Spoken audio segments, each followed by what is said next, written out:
Political and economic outlook. Nigeria is the joint largest economy in sub-Saharan Africa, an oil exporter and an OPEC member.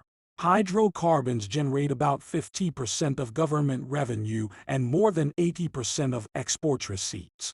But agriculture and services dwarf industry as contributors to gross domestic product, GDP. Bola Tinubu, the leader of the ruling party, the All Progressives Congress, APC, won the February 2023 presidential election with only 37% of the vote. His bold economic reform agenda has directly increased hardship across society.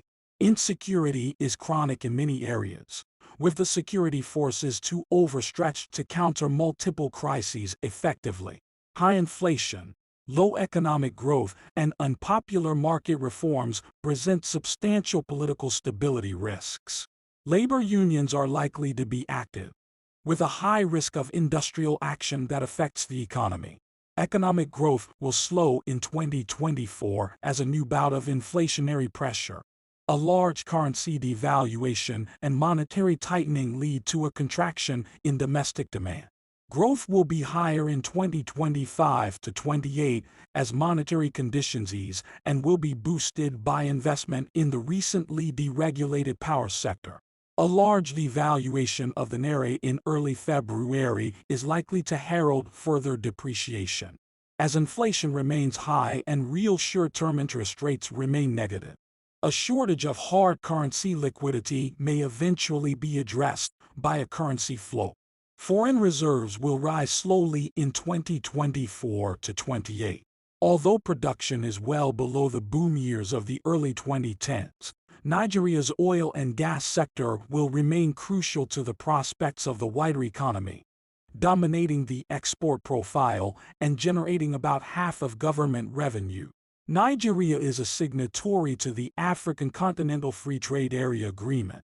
However, the government will take a protectionist approach to regional trade and will do little to encourage regional trade, beyond meeting its obligations on tariff cuts.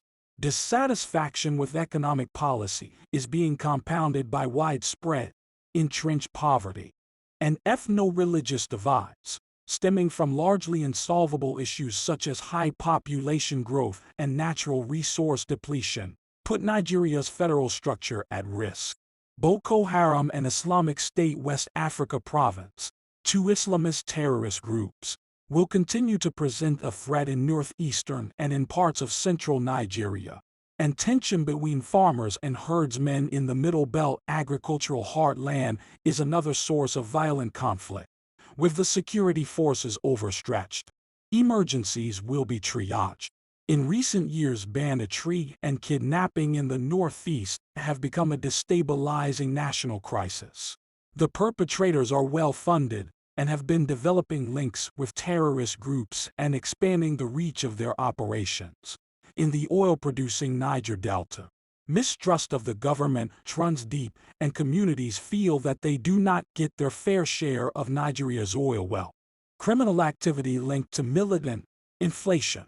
Consumer price inflation reached a recent peak of 29% year-on-year in January, given probable deficit monetization, negative real short-term interest rates, and a 45% currency devaluation in February. We forecast that average inflation will rise to 30% in 2024, from 25% in 2023. The 2024 average reflects the fact that petrol price increases in June 2023 will drop out of the year-on-year calculation from mid-2024, preventing the rate from being even higher. Assuming the Naira stabilizes, average inflation should fall to 21% in 2025 and 12% in 2028. Inflation will thus remain well above the 6 to 9% target range throughout the forecast period, owing to expected VAT rate increases, insecurity in agricultural regions, raising food prices, Nigeria's infrastructure deficit, periodic monetization of fiscal deficits, currency weakness, and a general inflation bias within economic policy making.